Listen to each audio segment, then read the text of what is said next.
कैसे हैं आप लोग। नमस्कार। आज से हम शुरू करने जा रहे हैं यूपी पीसीएस 2026 जो कि मार्च में होगा। RO mains, UP PCS APO को एग्ज़ाम को देखते हुए हम लोग घटना चक्र के पीवाईक्यू को प्रैक्टिस फॉर्म में स्टार्ट करने जा रहे हैं। जो पुराने छात्र होंगे उनको पीवाईक्यू का इम्पोर्टेंस पता होगा। जिन्होंने भी यूपी पीसीएस 2025 और आरओ प्री दिया होगा उनको पता होगा कि पीवाईक्यू का क्या मतलब है। अगर आप पीवाईक्यू छोड़ के जा रहे हो तो आप आग के साथ खेल रहे हो। बस इतना याद रखना। पीवाईक्यू हमेशा आपको आपके जबान पर होना चाहिए। अगर एग्ज़ाम में 20 क्वेश्चन डायरेक्टली पीवाईक्यू से आ रहे हैं और इनडायरेक्ट तो छोड़ ही दीजिए, अगर डायरेक्टली 20 क्वेश्चन से आ रहे हैं तो आपके कम से कम 18 प्लस सही होने चाहिए। देखिए पीवाईक्यू ऐसा है जो आपको प्लस में ले जाता है और नहीं आएगा तो माइनस में। बात समझ आ रही है। तो आज हम लोग पहला स्टार्ट करने जा रहे हैं प्राचीन भारत में वैदिक काल को। इसमें हम लोग प्रैक्टिस सेट करेंगे और बहुत तेजी के साथ करेंगे। ठीक है। पहला प्रश्न है कि आर्य शब्द इंगित करता है। आर्य शब्द इंगित करता है, क्या इंगित करता है? श्रेष्ठ वंश को इंगित करता है। आर्य शब्द प्राचीन भारोपीय एवं प्राचीन ईरानी भाषा बोलने वालों के लिए प्रयुक्त शब्द है। वैदिक संस्कृति में आर्य शब्द श्रेष्ठ, शिष्ट अथवा सज्जन तथा नैतिक अर्थ में महाकुल, कुलीन, सभ्य, साधु आदि के लिए प्रयुक्त हुआ है। देखिए वैदिक संस्कृति में वैदिक संस्कृति में आर्य शब्द का क्या मतलब है? श्रेष्ठ, शिष्ट और सज्जन। और नैतिक अर्थ में क्या अर्थ है? महाकुल, कुलीन, सभ्य, साधु। याद रखिएगा इस बात को। सायणाचार्य ने अपने ऋग भाष्य में आर्य का अर्थ विज्ञ, यज्ञ का अनुष्ठाता, विज्ञ, श्रोता, आदरणीय अथवा सर्वत्र गंतव्य, उत्तम वर्ष्य, मनु, कर्मयुक्त और कर्मानुष्ठान से श्रेष्ठ आदि बताया है। अतः आर्य का जो शाब्दिक अर्थ होगा वह श्रेष्ठ या कुलीन। ये एग्जाम में पूछा हुआ है कि आर्य शब्द का शाब्दिक अर्थ क्या है? श्रेष्ठ या कुलीन। ये बेहद आपके लिए इम्पोर्टेंट है। आगे बढ़ते हैं। क्लासिकी संस्कृति में आर्य शब्द का अर्थ क्या है? तो वो है एक उत्तम व्यक्ति। क्या है? एक उत्तम व्यक्ति। और इसका अर्थ होता है, आर्य का अर्थ होता है श्रेष्ठ और कुलीन। सबसे पुराने वेद कौन सा है? सबसे पुराना वेद कौन सा है? तो वो है ऋग्वेद। कौन सा है? ऋग्वेद। देखिए भारतीय साहित्य में वेद 4 हैं: ऋग्वेद, सामवेद, यजुर्वेद और अथर्ववेद। इनका क्रम याद रखिएगा। याद रखिएगा। पहले ये ऋग्वेद है, फिर सामवेद है, फिर यजुर्वेद है, फिर अथर्ववेद है। ठीक, क्रम कभी भी आपसे पूछ सकता है। क्वेश्चन देखने में हल्का लग रहा है बट इसी को स्टेटमेंट बना के पूछ देगा या आपसे क्रम लगवा लेगा तो क्वेश्चन टफ बन जाएगा। त्रयी नाम किसका है? तो 3 वेदों का जो नाम होता है वो त्रयी होता है। त्रयी क्या है? 3 वेद हैं। ठीक, ऋग्वेद, यजुर्वेद और सामवेद। ठीक, इसमें अथर्ववेद नहीं आता है। ठीक है, जो अथर्ववेद है वो नहीं आता है। किसमें? वेद त्रयी में या त्रयी में नहीं आता है। बात समझ आ रही है। तो त्रयी क्या है? 3 वेदों को बोलते हैं हम लोग त्रयी। किस वैदिक ग्रंथ में वर्ण शब्द का सर्वप्रथम उल्लेख मिलता है? किसमें मिलता है? ऋग्वेद में। अगर वर्ण शब्द का सर्वप्रथम उल्लेख कहाँ मिलता है? तो ऋग्वेद में मिलता है। इतना याद रखिएगा। वर्ण शब्द का सर्वप्रथम उल्लेख ऋग्वेद में मिलता है। ऋग्वेद में वर्ण शब्द किसके लिए प्रयुक्त हुआ है? रंग के लिए, रंग के अर्थ में। तथा कहीं कहीं व्यवसाय चयन के अर्थ में भी प्रयुक्त हुआ है। आर्यों को गौर वर्ण तथा दासों को कृष्ण वर्ण कहा गया है। ठीक, गौर वर्ण आर्य महान थे, अपने को श्रेष्ठ कहते थे। आर्यों को गौड़ वर्ण कहा गया है और जो दास थे इनको कृष्ण वर्ण या श्याम वर्ण भी इनको कहा गया है।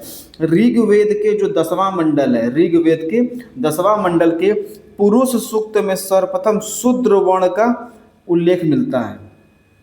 ठीक है, तो ऋग्वेद के 10वें मंडल के पुरुष सूक्त में सर्वप्रथम शूद्र वर्ण का उल्लेख मिलता है। ये आपके लिए हो गया इम्पोर्टेंट, सुलेमित करना है आपको। इधर दिया है अथर्ववेद, ऋग्वेद, यजुर्वेद, सामवेद और पता पूछ रहा है कि किसमें किसका कब का वर्णन है। देखिए है क्या, आपका जो ऋग्वेद है, ऋग्वेद क्या है, ऋग्वेद कौन सा है आपका, औषधियों संबंधित, नहीं, देखिए जो ऋग्वेद है आपका, ऋग्वेद, ठीक, ऋग्वेद क्या है, वो ईश्वर की महिमा है। ऋग्वेद ईश्वर की महिमा है। ठीक, उसके बाद जो अथर्ववेद है, अथर्ववेद वो क्या है, औषधियों संबंधित है। ठीक, जो यजुर्वेद है उसमें बलिदान विधि और जो सामवेद है वो संगीत है। तो इसका ऐसा हो जाएगा आपका होगा बी का पहला, तो बी का पहला आपका होगा ये, ए ऑप्शन सही होगा आपका। ठीक है, बात समझ में आ रही है, आगे बढ़ते हैं। अथर्ववेद औषधियों संबंधी, देखिए अथर्व, अ से अथर्व, ठीक है, अ से अथर्ववेद और अ से क्या बन जाएगा आपका, औषधि, औषधि। ठीक है, अथर्ववेद में ही जादू टोना भी आता है, अथर्ववेद में ही जादू टोना का भी उल्लेख मिलता है, आगे देखेंगे। ठीक है, तो अथर्ववेद औषधियों से संबंधित है। ऋग्वेद में ईश्वर की महिमा, देवताओं की स्तुति, यजुर्वेद में कर्मकांड, बलिदान विधि, यज्ञ विधि और सामवेद में संगीत का वर्णन है। स से शाम और स से संगीत, स से शाम, श से संगीत। ठीक, एक दिमाग में क्लू बैठा लीजिए। फिर कह रहा है, सूची को दो से मिलाइए, ऋग्वेद, यजुर्वेद, सामवेद, अथर्ववेद। अभी आपको बताया है कि ऋग्वेद क्या है, ऋग्वेद क्या है, स्रोत एवं प्रार्थनाएं, मतलब एक का 4 हो जाएगा। यजुर्वेद क्या है, ऋग्वेद क्या है, स्रोत एवं प्रार्थना है। और यजुर्वेद क्या है आपका, वो है अथर्ववेद क्या है, अथर्ववेद आपका तंत्र मंत्र, अथर्ववेद क्या है, तंत्र मंत्र। ठीक है, अथर्ववेद तंत्र मंत्र में आएगा। सामवेद में आ जाएगा गायन, सामवेद में आ जाएगा गायन और कर्मकांड आ जाएगा आपका इसमें यजुर्वेद में। ठीक, तो इसका ऑप्शन बनेगा ए। ऋग्वेद में स्रोत एवं प्रार्थना है, यजुर्वेद में स्रोत एवं कर्मकांड, सामवेद के पद गेय रूप में संगीत स्रोत हैं, अथर्ववेद के कुल 20 अध्यायों में 730 सूक्तों में तंत्र मंत्र एवं वशीकरण के संदर्भ साक्ष्य मिलते हैं। ठीक है, तो अथर्ववेद के कुल 20 अध्यायों में, कुल 20 अध्यायों में 730 सूक्तों में तंत्र मंत्र एवं वशीकरण के संदर्भ साक्ष्य मिलते हैं। इसको याद रखिएगा। फिर देखिए, अब पूछ रहा है यहाँ पे ऋग्वेद, सामवेद, अथर्ववेद और यजुर्वेद। सूची 2 क्या है इसमें, गोपथ, शतपथ, ऐतरेय और पंचविश। देखिए है क्या,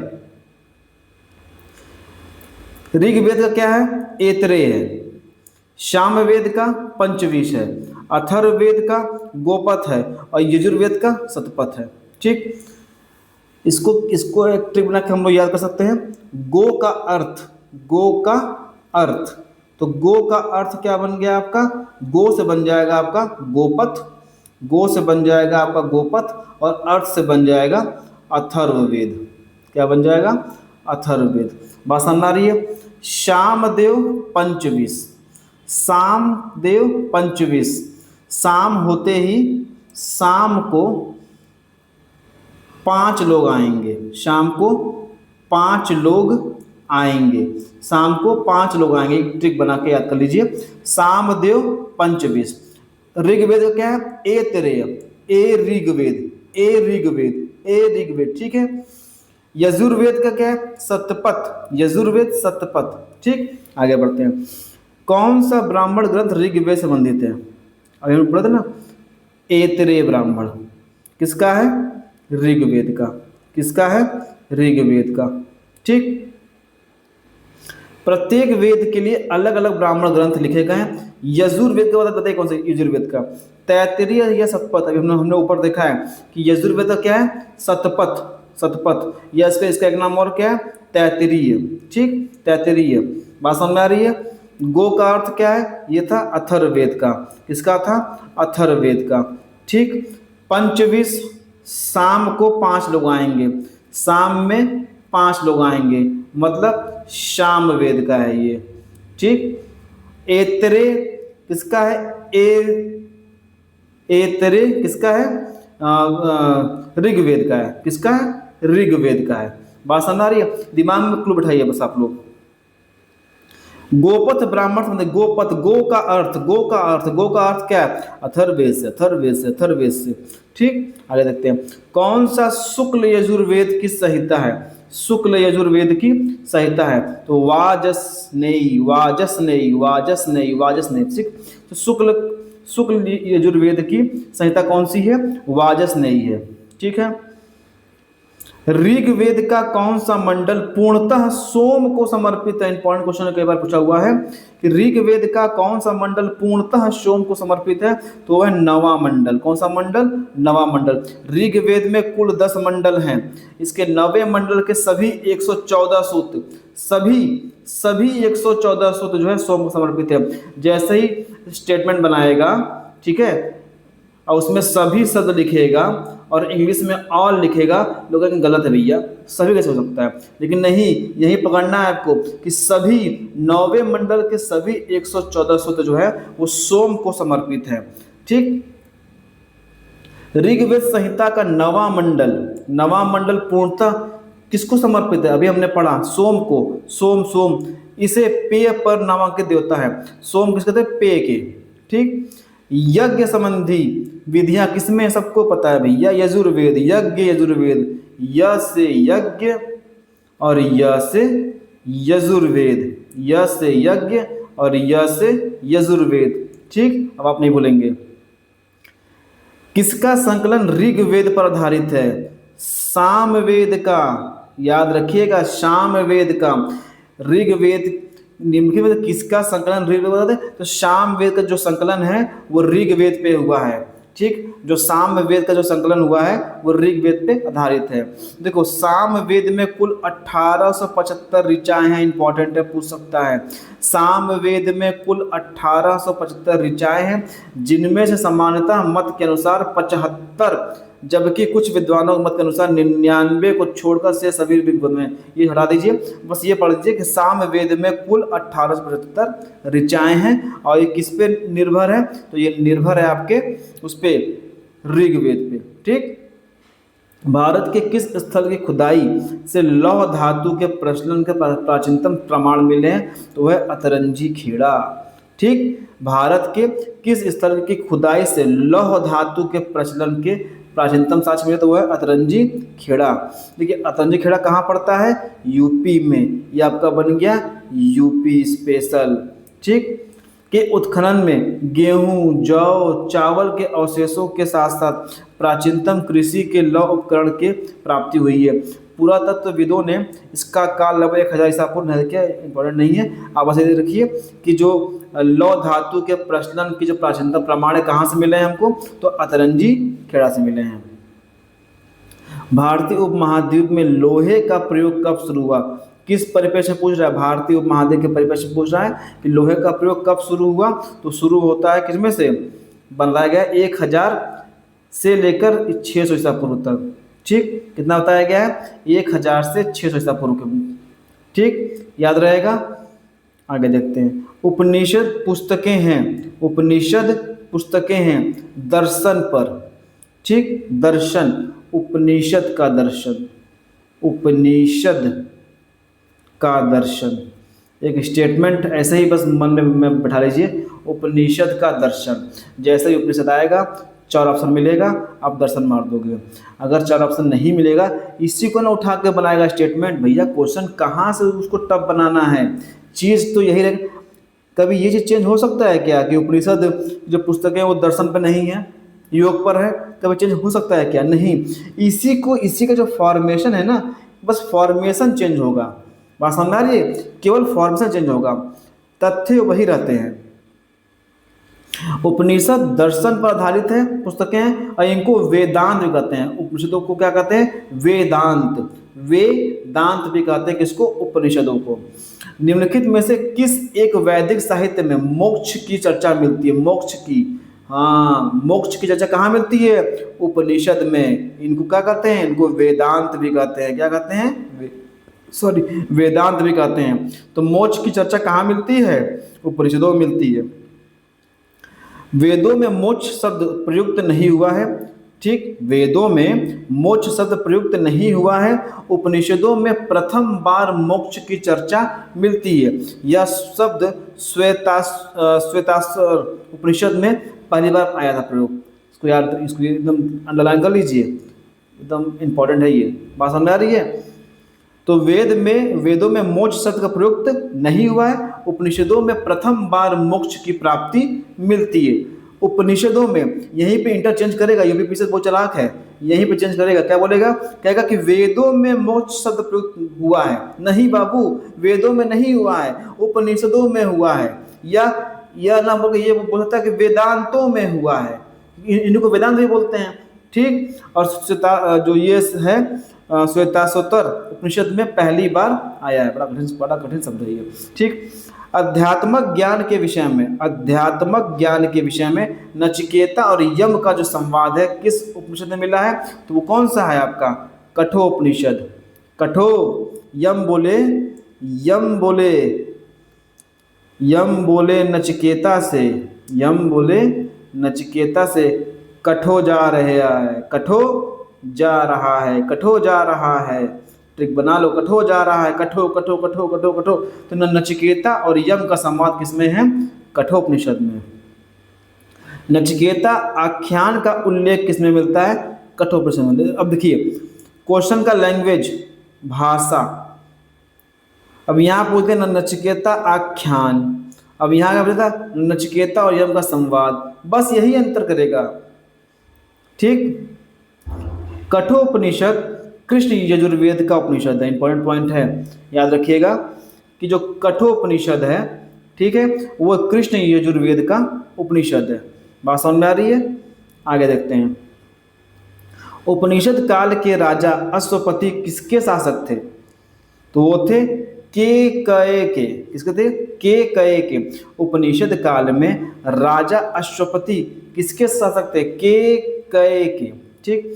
उपनिषदों में वर्णित राजाओं में विदेह के राजा जनक, पंचाल के राजा प्रवाह जवाली, केकय के राजा अश्वपति और काशी के राजा अजातशत्रु प्रमुख हैं, ठीक।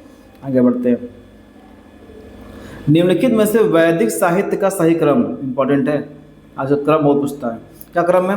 पहले वैदिक संहिता आएंगी, फिर ब्राह्मण आएंगे, फिर आरण्यक, फिर उपनिषद, ठीक।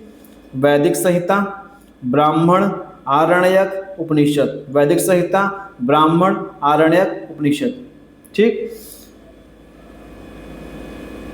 आरंभिक वैदिक साहित्य में सर्वाधिक वर्णित नदी कौन सी है? बताइए। आरंभिक वैदिक साहित्य में सर्वाधिक वर्णित नदी कौन सी है? तो वह है सिंधु नदी का ऋग्वैदिक काल में सर्वाधिक महत्व था, इसी कारण इसका उल्लेख ऋग्वेद में सर्वाधिक बार हुआ है। वैदिक काल में आस्किनी की पहचान किन नदियों में से किसी एक के साथ की जाती है? तो वह चेनाब। जब हम आपको प्राचीन भारत का ना पूरा नोट्स, कॉन्सेप्ट प्लस ट्रिक के साथ पढ़ाएंगे ना, तो आपको ये सब चीज़ें जबान पर रहेंगी, सब चीज़ें, ठीक। आगे देखते हैं। वैदिक नदी आस्किनी की पहचान चेनाब या चिनाब से की जाती है। ऋग्वेद में निम्नांकित किन नदियों का उल्लेख अफगानिस्तान के साथ आर्यों के संबंध में सूचक है? अफगानिस्तान के साथ कुंभा कुर्मू, ठीक।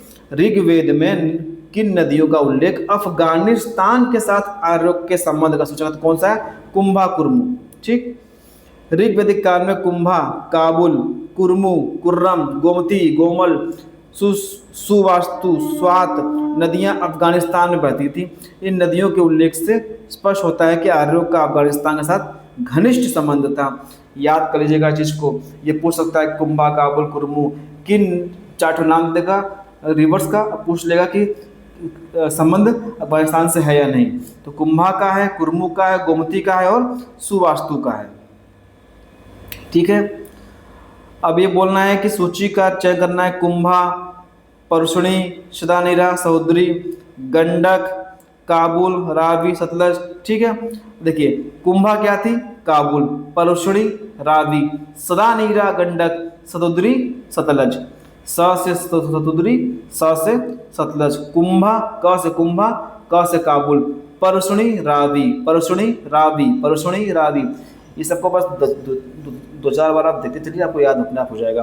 परसुणी, रावी, सदानीरा, गंडक, सदानीरा, गंडक। ठीक, महाभारत काल में महानदी का नाम क्या था? चित्रोत्पला। क्या नाम था? चित्रोत्पला। महानदी, महाभारत काल में महानदी का नाम क्या था? चित्रोत्पला, चित्रोत्पला, महान चित्र, महान चित्र। ठीक, चित्र कैसा है? महान चित्र है। महान चित्र, महान चित्र, महान चित्र, महान चित्र। 15 बार बोलिए आपको याद हो जाएगा। वायु पुराण में महानदी का पौराणिक नाम क्या था? नीलोत्पला। नीलोत्पला। महाभारत काल में चित्रोत्पला। ठीक, तो वायु पुराण में महानदी का पौराणिक नाम क्या था? क्या नाम था? नीलोत्पला। क्या नाम था? नीलोत्पला। मत्स्य पुराण और ब्रह्म पुराण में महानदी को चित्रोत्पला भी कहते हैं। ठीक है, मत्स्य पुराण और ब्रह्म पुराण में और महाभारत काल में भी। ठीक, अब बाकी वायु पुराण में क्या कहते हैं? नीलोत्पला। ठीक, आगे बढ़ते हैं। यहीं पर कंफ्यूज करेगा, वायु पुराण दे के ये पूछ देगा, लेकिन होगा क्या कि वायु पुराण में कौन है? नीलोत्पला। महाभारत काल में कौन है? चित्रोत्पला।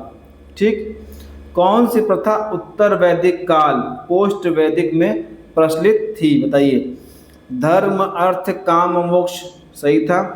और किसे पूछा था? उत्तर वैदिक काल में ना। उत्तर वैदिक काल में ब्राह्मण नहीं, उत्तर वैदिक काल में ये तो नहीं था। ब्रह्मचर्य, गृहस्थ आश्रम, वानप्रस्थ संन्यास, इंद्र, सूर्य, रुद्र उत्तर वैदिक काल के तो थे नहीं, तो ये होगा ए और सी। ठीक है, देखिए चारों पुरुषार्थ धर्म, अर्थ, काम, मोक्ष, ये क्या है? हमारे 4 पुरुषार्थ हैं। धर्म, अर्थ, काम, मोक्ष हमारे 4 पुरुषार्थ हैं। हमारे पास 4 आश्रम हैं। ब्रह्मचर्य, गृहस्थ, वानप्रस्थ और संन्यास की अवधारणा का प्रारंभ उत्तर वैदिक काल में हुआ था। जवालोपनिषद में सर्वप्रथम 4 आश्रमों का उल्लेख मिलता है। एकदम रट्टा इसको मान लीजिए कि जवालोपनिषद में सर्वप्रथम 4 आश्रमों का उल्लेख प्राप्त होता है। बात समझ आ रही है? तो जो 4 आश्रम है हमारे, 4 आश्रम, इनका उल्लेख कहाँ मिलता है? जवालोपनिषद में। ठीक, किस आश्रम में रहते हुए मनुष्य को 5 महायज्ञों का अनुष्ठान करना पड़ता है? किस आश्रम में? गृहस्थ आश्रम में। गृहस्थ आश्रम में जो व्यक्ति रहेगा वो 5 महायज्ञ का अनुष्ठान करेगा। कौन से? ब्रह्म यज्ञ, द्यो यज्ञ, पितृ यज्ञ, भूत यज्ञ, अतिथि यज्ञ। कौन से? ब्रह्म यज्ञ, द्यो यज्ञ, पितृ यज्ञ, भूत यज्ञ और अतिथि यज्ञ। ठीक, धर्म तथा रीत भारत की प्राचीन वैदिक सभ्यता के केंद्रीय विचार को चित्रित करते हैं। इस संदर्भ में निम्नलिखित कथनों पर विचार करिए। अच्छा, क्या भैया कह रहा है कि धर्म व्यक्ति के दायित्वों और स्वयं दूसरों के प्रति व्यक्तिगत कर्तव्यों की संकल्पना करता था। सही बात है। रीत मूलभूत नैतिक विधान था जो सृष्टि और उसमें अंतर्निहित सारे तत्वों के क्रियाकलापों को संचालित करता था। बहुत जनरल स्टेटमेंट है, सही है। अगर क्वेश्चन एग्जाम में अगर आपको नहीं भी आ रहा है तो इसको आप गलत नहीं कर सकते। क्यों नहीं कर सकते? एक तो ये पॉजिटिव सेंटेंस है। क्या है? पॉजिटिव सेंटेंस है और बहुत ही जनरल सेंटेंस है। क्या है? जनरल सेंटेंस है। तो positive sentence plus general sentence जब दोनों साथ होते हैं तो स्टेटमेंट 200% सही होता है। 100% नहीं, 200% सही होता है। ठीक, चलिए। भारतीय संस्कृति के अंतर्गत रीत क्या है? हमने रीत पढ़ा। रीत क्या है? प्राकृतिक नियम है। रीत क्या है? प्राकृतिक नियम। रीत क्या है? प्राकृतिक नियम है। ठीक। सभी देवताओं का संबंध रीत विश्व की नैतिक एवं भौतिक अवस्था से माना गया है, यह विश्व की व्यवस्था का नियामक है। बात समझ में आ रही है? तो हम लोगों का ये कुछ सारे क्वेश्चन हो गए, और वीडियो को आप लोग 3-4 बार देखते चलिए, आपको सारी चीज़ें याद होती रहेंगी। पीडीएफ चक्कर में मत पड़िएगा, पीडीएफ चाहिए होगा तो कमेंट कर दीजिएगा और टेलीग्राम ग्रुप में ऐड हो जाइएगा। ठीक, बहुत से उसमें पॉइंट आपको दिए जाते हैं। आज के लिए बस इतना ही, कल फिर मिलते हैं। तब तक के लिए धन्यवाद। जय हिंद, जय भारत।